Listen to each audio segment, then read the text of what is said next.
मैं मुन्ना ठाकुर आज बात करेंगे आपका जो राज्य का जो नीति निदेशक तत्व होता है उसके बारे में। इसको पढ़ने के बाद जो है आज के बाद दुनिया के अगर कोई भी अगर क्वेश्चन अगर आता है ना तो आप आराम से इजली वे में जो है आप कर लीजिएगा, ठीक है। तो चलिए स्टार्ट करते हैं, ज़्यादा समय को ना वेस्ट करते हुए। बस सिर्फ आपको देखना है, उसके बाद यहाँ से अगर पूछता है राज्य का नीति निदेशक तत्व से तो एक पॉइंट जो होता है ना वो आपको एक पॉइंट छूटेगा नहीं। तो चलिए स्टार्ट करते हैं, और उतना ही बातों को इंक्लूड किया गया है जितना एग्जाम के पॉइंट ऑफ व्यू से पूछता है, ठीक है। तो स्टार्ट करते हैं। उससे पहले जैसा कि आपको पता है कि जब भी हम लोग कुछ स्टार्टअप करते हैं तो एक जो है मोटिवेशनल बात को जो है होना बहुत ज़रूरी है, ठीक है। जो आज देख के मुंह फेरते हैं, जो आज देख के मुंह फेरते हैं उनको देखने का नज़रिया बदल देंगे। तो इसी मोटिवेशनल थॉट्स के साथ जो है आज हम लोग स्टार्ट करेंगे। थॉट्स नहीं कहिए लेकिन एक अंदर से पावर दे देता है, ठीक है। चलिए पहला है पॉइंट कि ऐसे भाग 4 के अनुच्छेद जो है आपको इसमें जो है जो राज्य का जो नीति निदेशक तत्व है इसमें जो है 36 लेके 51 के बीच तक जो है रखा गया है, ठीक है। आयरलैंड के संविधान से जो इसको लिया गया है। क्वेश्चन तो यहाँ से इम्पोर्टेंट यही बनता है कि जो राज्य का जो नीति निदेशक तत्व कहाँ से लिया गया, तो डायरेक्ट बताइएगा आयरलैंड के संविधान से लिया गया। अब आयरलैंड कहाँ से लिया गया ये नहीं पूछेगा, लेकिन इसको जान लीजिए कि आयरलैंड ने जो है स्पेन के संविधान से लिया। क्लियर। तो ऐसे तत्व जो देश के लिए आवश्यक है किंतु संविधान बनते समय सरकार के पास इतने धन या तथा संसाधन जो है नहीं थे। इतना है। तो चलिए अगला बात करते हैं यहाँ पे। तो हम लोग बात कर रहे थे, जैसे अगर बात किया जाए तो जो राज्य का जो नीति निदेशक तत्व है इसको क्या हुआ कि संविधान के बनते समय क्या हुआ कि जो सरकार के पास जो है इतने धन और संसाधन नहीं था, ठीक है। तो जो उन्हें उपलब्ध करा सके अतः यह सरकार की इच्छाओं पर निर्भर है, जिस कारण जो केटी शाह है उन्होंने कहा कि नीति निदेशक तत्व उस चेक के समान है जिसका भुगतान बैंक अपनी इच्छा अनुसार करता है। कभी कभी क्वेश्चन डायरेक्ट यहीं से दे देता है कि बताइए कि मतलब राज्य का नीति निदेशक तत्व उस चेक के समान है जिसका भुगतान जो है मतलब बैंक अपनी इच्छा अनुसार करता है। ये कौन कहा, मतलब कौन कहा बताइए। तो आपका डायरेक्ट आंसर होगा केटी शाह ने कहा। क्लियर। चलिए अगला पॉइंट अगर बात करते हैं तो नीति निदेशक तत्व का उद्देश्य है सामाजिक तथा आर्थिक लोकतांत्रिक की स्थापना करना। जो आपका नीति निदेशक तत्व है उसका मेन मकसद वही है, क्या है कि जो सामाजिक और जो आर्थिक लोकतंत्र है उसका स्थापना करना, ठीक है। चाहे क्वेश्चन यहाँ से भी दे सकता है कि बताइए कि राज्य का जो नीति निदेशक तत्व है उसका जो आपका मुख्य उद्देश्य क्या है। ऑप्शन में वहाँ पे दे दिया सामाजिक तथा आर्थिक लोकतंत्र की स्थापना करना, था डायरेक्ट टिक करेंगे, ठीक है। अगला है कि इसे संविधान का आदर्श कहा जाता है। चाहे क्वेश्चन ये भी दे देगा कि संविधान का जो है आदर्श किसको कहा जाता है, तो डायरेक्ट मारेंगे राज्य का नीति निदेशक तत्व। मतलब मैं आपको कह रहा हूँ ना कि ये पढ़ने के बाद जो है आपको जो एक नंबर होता है ना वो एक नंबर नहीं छूटेगा, ठीक है। चलिए अगला बात करते हैं। अब आते हैं हम लोग डायरेक्ट आर्टिकल के ऊपर, ठीक है। आर्टिकल के ऊपर थोड़ा सा 1 मिनट सुन लीजिए। ये तो हम लोग जान गए कि ये जो है मतलब इसको जो संविधान का आदर्श कहा जाता है। इसके माध्यम से यह ज्ञात होता है कि भारत एक लोक कल्याणकारी राज्य है। मतलब जो ये बातें हमने जो डिस्कस किया कि सामाजिक और आर्थिक लोकतंत्र की स्थापना करता है, इसे जो है संविधान का आदर्श कहा जाता है। तो इसके माध्यम से हम लोग को ये जानकारी मिलता है या कह सकते हैं ये ज्ञात होता है कि भारत जो है हमारा जो इंडिया जो है ये क्या है, एक लोक कल्याणकारी राज्य है, ठीक है। चलिए अगला बात करते हैं। अब हम लोग डिस्कस करते हैं आर्टिकल, डायरेक्ट आते हैं 36 के ऊपर। तो आर्टिकल 36 कहता है कि नीति निदेशक तत्वों के संदर्भ में राज्यों की परिभाषा। मान लीजिए क्वेश्चन दे दिया कि आर्टिकल 36 कहता है क्या, तो डायरेक्ट बताएंगे कि नीति निदेशक तत्वों के संदर्भ में जो है राज्यों की परिभाषा के बारे में बताता है। क्लियर। चलिए अगला डिस्कस करते हैं। अगला है कि न्यायालय द्वारा लागू नहीं कराया जा सकता है, यह न्यायालय द्वारा परिवर्तनीय है या वाद योग्य नहीं है। कहने का मतलब ये जो है न्यायालय के द्वारा लागू नहीं कराया जा सकता है। जो राज्य का जो नीति निदेशक तत्व है न्यायालय के द्वारा लागू नहीं कराया जा सकता है, और यह न्यायालय द्वारा परिवर्तनीय भी नहीं है यानी कोई मतलब कहना नहीं है कि हाँ मतलब फिक्स है सब कोई को राज्य का नीति निर्देशकता तो लगाना ही है, इस टाइप से मतलब कोई वादे नहीं है। ठीक है, अगला बात करते हैं 38 नंबर। 38 नंबर आपको कहता है कि लोक कल्याण की जो है अभिवृद्धि अर्थात सरकार जनता का कल्याण करेगी। मतलब जो 38 कभी कभी क्वेश्चन यही से दे देता है कि बताइए लोक कल्याण की अभिवृद्धि अर्थात सरकार जो है जनता का जो है कल्याण करेगी, किस आर्टिकल में डिस्कस किया गया, तो बताइएगा आर्टिकल 38 में डिस्कस किया गया है। यानी लोक कल्याण करेगी मतलब क्या चीज़, कहने का मतलब जनता का कल्याण करेगी, कहने का मतलब ये है कि जैसे जनता का हो गया राशन कार्ड हो गया, सामाजिक ये सब जो है ना मतलब इधर से जो है उनको हेल्प करेगी। यानी लोक कल्याण की अभिवृद्धि अर्थात जनता का कल्याण करेंगे, ये तो जनता का ही ना कल्याण हो रहा है। तो ये जो है डिस्कस किया गया आर्टिकल 38 में। क्लियर।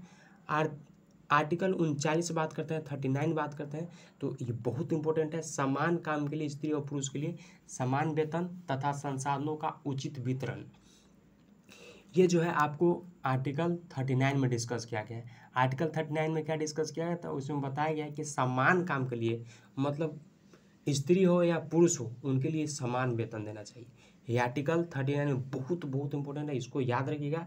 राज्य बालकों स्वास्थ्य एवं गरिमा जीवन को उपलब्ध कराए, बहुत इंपॉर्टेंट है, इसको याद रखिएगा। ठीक है, चलिए अगला डिस्कस करते हैं आर्टिकल 39 के क, निःशुल्क विधि कानूनी सहायता।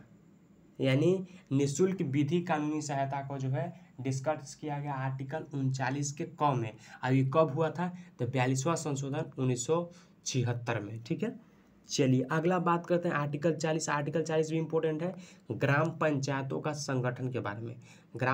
मान लीजिए क्वेश्चन पूछ दिया कि बताइए कि ग्राम पंचायतों का जो संगठन है वो किस आर्टिकल में डिस्कस किया गया, तो आर्टिकल 40 में। अगला क्वेश्चन बहुत बहुत इंपॉर्टेंट है कि कुछ दशकों में जो है सरकारी सहायता प्राप्त करना, जैसे वृद्धा पेंशन, विधवा विकलांग को साइकिल देना, ये सब जो है आपको आर्टिकल 41 में, आर्टिकल 41 में है। बहुत इंपॉर्टेंट है, इसको याद रखिएगा कि कुछ दशकों मतलब मान लीजिए कुछ दशकों में क्या है कि सरकारी सहायता, मान लीजिए कोई को कुछ सुविधा चाहिए सरकारी मतलब उनको देना ही जरूरी है, तो जो है आपको आर्टिकल 41 में डिस्कस किया गया। आर्टिकल 42 देखते हैं। आर्टिकल 42 कहता है कि न्याय संगत कार्य करने की मनोचित दशा तथा प्रस्तुति सहायता उपलब्ध करना, जैसे गर्भवती महिलाओं द्वारा कठोर शारीरिक संबंध श्रम न करना। कह रहा है कि जो न्याय संगत कार्य होता है, मनोचित दशा तथा जो प्रस्तुति सहायता उपलब्ध कराना, जैसे गर्भवती महिलाओं द्वारा कठोर शारीरिक संबंध न करना, बहुत इंपॉर्टेंट है। कह रहे हैं जैसे मान लीजिए जो महिलाएं जो गर्भवती होती है, जो प्रेग्नेंट होती है, उस टाइम जो आपको शारीरिक संबंध नहीं बनाना है, ये जो है आपको आर्टिकल 42 में डिस्कस किया गया। ठीक है, अगला बात करते हैं आर्टिकल 43। तो आर्टिकल 43 कहता है निर्वाह योग्य मजदूरी अर्थात कितना वेतन दिया जाए कि उसका मतलब परिवार चल सके, ये जो है आपको आर्टिकल 43 में डिस्कस किया गया है। तो आर्टिकल 43 क्या कर रहा है कि मतलब इतना मतलब पैसा दिया जाए कि मतलब जो व्यक्ति है मजदूर है उसको क्या है पूरा घर परिवार चल सके। ठीक है, तो ये आपको जो है 43 में डिस्कस किया गया। ठीक है, तो 43 के क में क्या डिस्कस किया है, तो 43 का क में डिस्कस किया गया है उद्योग प्रबंधन में कामगारों की भागीदारी। जो उद्योग होता है उसमें कामगारों की भागीदारी के बारे में जो डिस्कस किया गया है आर्टिकल 43 के क में। ठीक है, अब 43 का ख में क्या किया गया था, सहकारिता के बारे में। तो सहकारिता के बारे में क्या, सहकारिता हमको नहीं समझ में आ रहा है। तो सहकारिता कहने का मतलब है सहकारिता का उत्पत्ति जो है सहकार्य यानी सह प्लस कार्य से हुआ है। पहला पॉइंट, इसका मतलब होता है कि एक साथ काम करना। यह सामूहिक दृष्टिकोण और भावना ही है जो इन्हें एक साथ रहने के, एक साथ काम करने और एक दूसरे की मदद करने के लिए जो है प्रेरित करती है। इसीलिए सहकारिता में एक सबके लिए और सब एक के लिए जो है भावना को विशेष महत्व दिया है। मेरे हिसाब से लगता है कि आपको पता चल गया सहकारिता कहने का मतलब यही हुआ कि मतलब जैसे कह सकते हैं कि एक साथ रहिए, एक साथ काम करिए और एक दूसरे के लिए जो प्रेरित करिए। मेन पॉइंट यही होता है सहकारिता का मतलब। ठीक है, अगला अगर बात करते हैं तो आर्टिकल 44। आर्टिकल 44 आपको कहता है समान सिविल संहिता अर्थात सभी धर्मों के लिए विवाह एवं तलाक की जो शर्तें होती है समान रहेगी, भले ही विवाह का जो रीतियां हैं वो आपको अलग हो। कह रहा है बहुत बहुत इंपॉर्टेंट है। मतलब जैसे शादी विवाह जो होता है वो सब मतलब तलाक उलाक का जो शर्त होता है ना सब समान रहेगा, लेकिन जो रीतियाँ हैं कि मतलब कैसे क्या करना है शादी में उसका मतलब चेंजेस रहेगा। ठीक है, तो ये पॉइंट आपको क्लियर हो गया। चलिए गाइज, थोड़ा सा हमको लगता है कि वीडियो जो है रुक गया था, थोड़ा सा फिर से जो इसको स्टार्टअप किए हैं। तो मोटिवेशनल थॉट्स है फिर कि वक्त की मार से गुजर रहे हो तो घबराओ नहीं, तुम निखर रहे हो। वक्त की मार से तुम गुजर रहे हो तो घबराओ नहीं, तुम निखर रहे हो। तो अगला पॉइंट है कि मतलब क्वेश्चन यहाँ से पूछता है कि बताइए कि भारत का ऐसा कौन सा राज्य है जहाँ पे सिविल संहिता जो है लागू है। तो डायरेक्ट बताइएगा गोवा। ठीक है, अगला है कि अपराधों को कानून को जो है दंड संहिता कहते हैं और चुनावों को कानून को आचार संहिता कहते हैं। ये भी पॉइंट जो है आपको क्लियर रखना है। तो आर्टिकल 45 के ऊपर डिस्कस करते हैं कि आर्टिकल 45 कहता क्या है। तो आर्टिकल 45 कहता है यानी 45 कहता है कि 6 से कम उम्र के बच्चों को जो है पहले स्वास्थ्य पर ध्यान रखना सरकार को जिम्मेदारी है। 6 से 14 वर्ष के बच्चों को जो है मतलब निःशुल्क शिक्षा देना है जो है सरकार का भी जिम्मेदारी है। ये दो पॉइंट जो है डिस्कस किया गया आर्टिकल 45 में। नोट करके दिया हुआ है कि शिक्षा के अधिकार को जो मूल अधिकार जो है बनाकर 21 के क यानी इसको में जो है 86वां संशोधन 2002 में जो है जोड़ दिया गया 21 के क में। ठीक है, किसको? शिक्षा के अधिकार को मूल अधिकार बनाकर। ठीक है, अगला बात करते हैं आर्टिकल 46 की एसटी एससी ओबीसी के लिए विशेष आरक्षण के बारे में जो है आर्टिकल 46 यानी 46 में जो है डिस्कस किया गया। ठीक है, अगला बात करते हैं 47 का आता है कि सरकार को पोषायुक्त आहार उपलब्ध कराएगी। सरकार जो है पोषायुक्त आहार उपलब्ध कराएगी तथा नशीली दवाइयों या शराब पर जो है प्रतिबंध लगाएगी। ये जो है आपको आर्टिकल जो है 47 में डिस्कस किया। क्या कहा है कि सरकार जो है पोषायुक्त आहार को उपलब्ध कराएगी और जो आपको नशीली जो दवाइयाँ हैं उसको क्या करेगी, नशीली दवाइयाँ और जो शराब है उसको पर प्रतिबंध लगाएगी। ठीक है, ये जो आपको आर्टिकल 7 में डिस्कस किया। आर्टिकल 47 में था। आर्टिकल 48 का आता है कि कृषि पशुपालन की वृद्धि तथा दुधारू पशुओं पर जो है हत्या पर उनके ऊपर जो है हत्या पर जो है प्रतिबंध किस आर्टिकल में है, तो बताएंगे आर्टिकल 48। कृषि पशुपालन की वृद्धि मतलब जो गाय जानवर होता है जानवर ये सब उसमें पशुपालन की वृद्धि करना है और जो दुधारू पशु होता है उन पर हत्या पर जो है प्रतिबंध लगाया गया। आर्टिकल 48 के क का कहता है तो उसमें कहता है आपको कि पर्यावरण वन्य तथा वन्य जीव की रक्षा करना सरकार का कर्तव्य होगा। इसको जो है 42वां संशोधन 1976 में जोड़ा गया है। ठीक है, अगला है आर्टिकल 49। आर्टिकल 49 कहता है कि स्मारकों की रक्षा करना सरकार का कर्तव्य होगा। जो स्मारक होता है जो बड़े बड़े स्मारक होता है उसको रक्षा करना सरकार का कर्तव्य है। आर्टिकल 50 देखते हैं। इसमें कहता है कार्यपालिका से न्यायपालिका को जो है अलग करना। ये जो है आपको आर्टिकल 50 में जो है डिस्कस किया गया है। बहुत इंपॉर्टेंट है, याद करिएगा।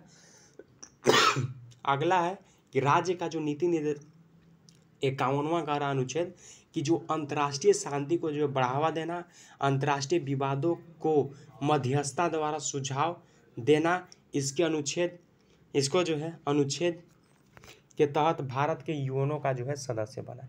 कह रहा है कि अंतर्राष्ट्रीय शांति को बढ़ावा देना, अंतर्राष्ट्रीय विवादों को मध्यस्थता द्वारा जो है सुलझा देना, इसी अनुच्छेद के तहत जो है इसको यूएनओ का जो है सदस्य बनाया गया। मतलब अगर आपसे बात किया जाए शॉर्टकट में कि कौन कौन इंपॉर्टेंट है आर्टिकल, तो आर्टिकल 37 को देख लीजिएगा, उसके बाद आर्टिकल 38 को देख लीजिएगा, उसके बाद 39 को देख लीजिएगा, फिर 39 के क को देख लीजिएगा, फिर 40 को देख लीजिएगा, जो 40 है उसको देख लीजिएगा, 44 को देख लीजिएगा, 45 को देख लीजिएगा, 47 को देख लीजिएगा और 50, 51 ये देख लीजिएगा। बहुत बहुत इंपॉर्टेंट है। ठीक है, तो चलिए मिलते हैं एक फ्रेश वीडियो में। आपको कमेंट करके बताना है कि आपको कैसा लगा वीडियो। ठीक है, थैंक यू सो मच।